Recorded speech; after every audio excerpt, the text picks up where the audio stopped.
the holy eye.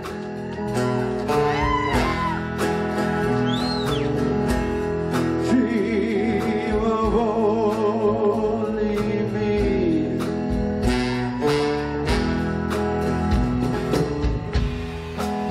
Where I am, what I am, what I believe in.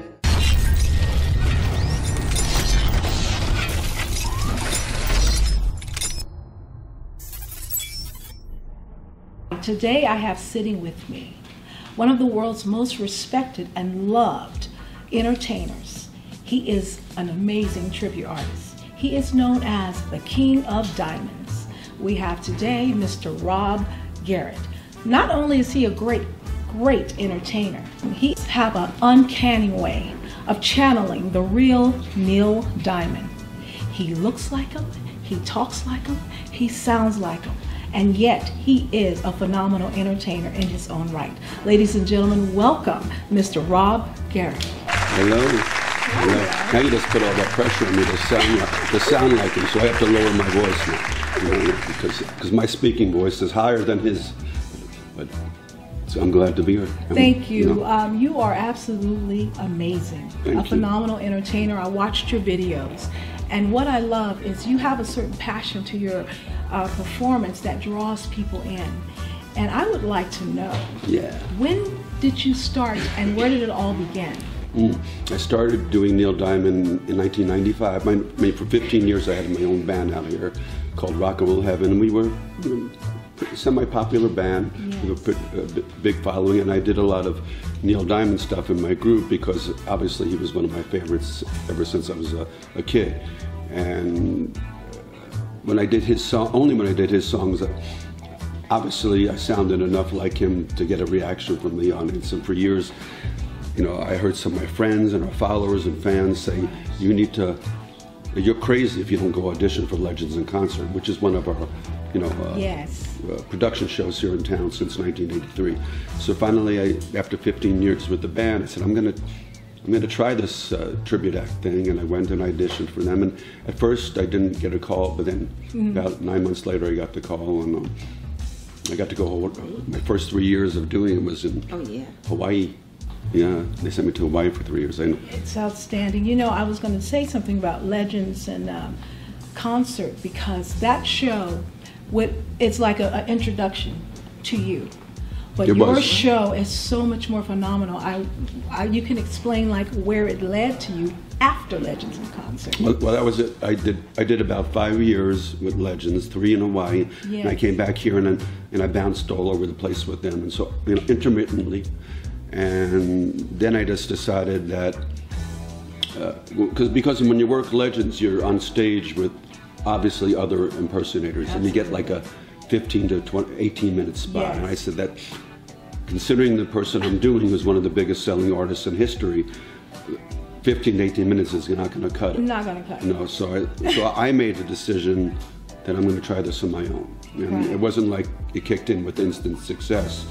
It took years to climb up the ladder and so forth, but finally happened in the last 6-7 years, where now I get to play in big showrooms all over the world, country. It's outstanding. You are worldly. I mean, the videos that I've seen on this gentleman is absolutely outstanding. And I have to tell you that when you come to Vegas, you have to see his shows. And you need to get your tickets fast, because he always sells out very fast. Carrie, don't you think his oh my God, I've seen his show before, so he's fantastic. Thank you. And not only is he a great Neil Diamond tribute artist, he's an amazing musician as well, and that's phenomenal. What was it like performing in Hawaii? I mean, that was a dream come true, because in 1995 I was going through a divorce at the time, and I was having not the greatest year, and then all of a sudden this opportunity fell in my lap, and I was supposed to go there for 3 months. That was what I was told. At first, like, I was going to be temporary. And by the way, my boss in Hawaii, the one that ran the show, was a guy named I don't know that you'll be familiar with him, but people that listen to the 60s and 70s music will know Paul Revere and the Raiders. Yes. Almost definitely. Right. They were a real famous group, and he's passed in the last few years. Oh, but he was my sorry. boss, and he's the one that auditioned me. Yes. And like I said, I was supposed to go there for 3 months, and they kept extending me, and finally they said, "You're part of our family," and I was there for 3 years. Oh my gosh. I mean, because he's so amazing. You are absolutely amazing. it was a dream come true to be Right. in Hawaii. Right. You know, they set me up with a place right on the ocean, and I mean, it wasn't that bad. Yeah. It wasn't Oh my gosh. And the ocean, man, we love to walk. It's beautiful. Especially I mean, that ocean. Oh, yes. Yeah, especially that. Most definitely. God, you are. Like, when did you know you had it in you to be an entertainer? Period. It was That in was childhood? in my childhood, there were only two things I wanted to be. When I was a kid growing up in New York, I wanted to be a baseball player because that's kind of like a prerequisite for any kid growing up in New York. You see, Oh, yeah. childhood. Oh, yeah. Yeah. Wow. But then I wanted to, I got to see a lot of concerts. I got to see Elvis. I got to see Neil Diamond. And I said, I want to do that. I want to do that. So at a very young age, I knew, by the time we moved here, spirit. I knew I wanted to be an entertainer. Yeah.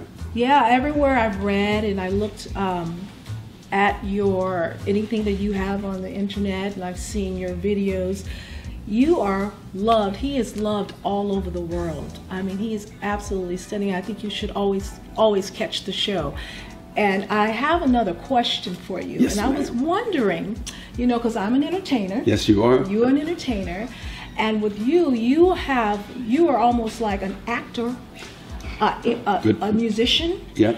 You do more than even most, because you're channeling and you're playing a character. And my question is, how do you prepare? And how did you prepare to be so fabulous and to get to your character? Well, some tribute artists are more, when they get into this industry, they're more musicians than they are actors. And you're right, you have to be both. But they're more musicians than they are actors, and some are more actors than they are musicians. Yes. And I was definitely more of a musician than I was an actor. Mm-hmm. So I never considered myself an actor. So I had to become one now, because on stage I have to be him. Right. And that was the prerequisite with Legends and Concerts. So when I did get this job, and I knew this was going to be something I was going to be doing for a while, I got a hold of every video I could possibly get. I went on. Believe it or not, in '95 we did have internet, and we did have eBay, and I bought pirated videos. Videos that people videos that people had taken from the audience, and that really went commercial, and I bought whatever was available, and I really. I describe it as, the way I watch these videos, I describe it as a scientist studying an atom. High five. Yeah, I tell people, I tell talent all the time, especially in Las Vegas, you have to study. No matter what, you have to have strong work ethics and study if you want to get to where he is today. He is so awesome. I want to take a break, and I want you to take a look at this clip of the King of Diamonds in action. We'll be right back. Stay for just a while. Stay and let me look at you. It's been so long, I hardly knew you. Standing in the door. Stay with me a while. I only want to sing to you. We traveled halfway around the world, find ourselves again.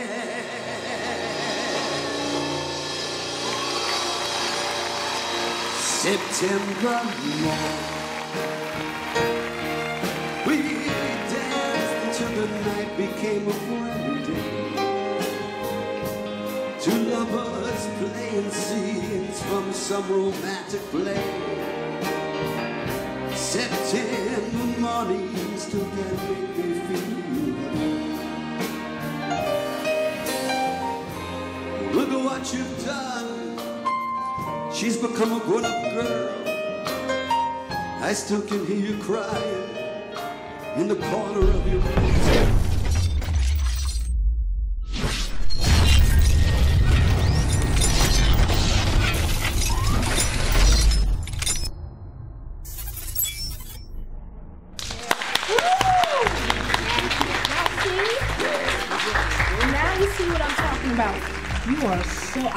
really do love watching you. And many of the people like on my age group or whatever, some of them will say, I don't know who, they'll say Neil Diamond, but when you hear the songs, he had songs that everybody loved. You know, and then, oh, I know the song now.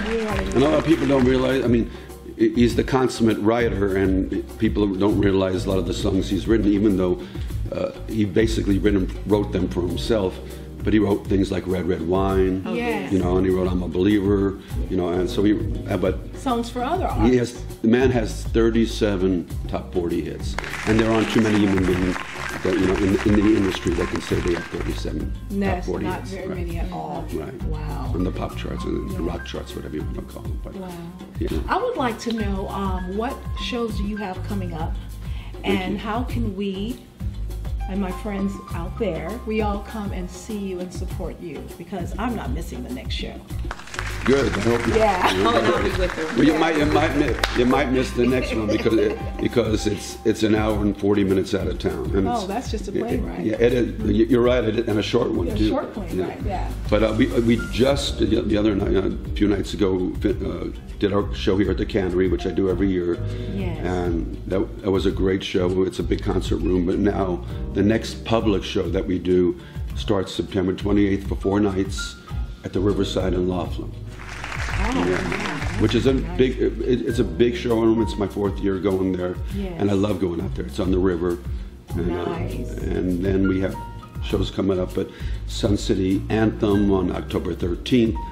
Let's see if I can remember all this. And Sun City Summerlin on November 11th, and then we go back to the South Point, but it's just as Neil Diamond and my band on December 1 and 2. Yeah. Okay, guys, now you see the real King of Diamonds, Rob Garrett.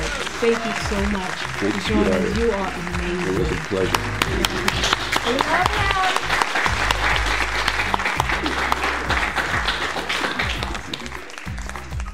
I want to thank you once again for watching Zane and Juliet and Friends. And I want to give another special big thank you to my guests, William Jordan and Rob Garrett, and also my co-host, Kelly Brown. Thank you for joining us, and we'll see you next week. Bye-bye. You were so big, and then stop. You say, I was struck. Yeah, and then I was struck. I was struck by man. You know what? I had a lyric for it, but like the Live in power. We the thief on fire.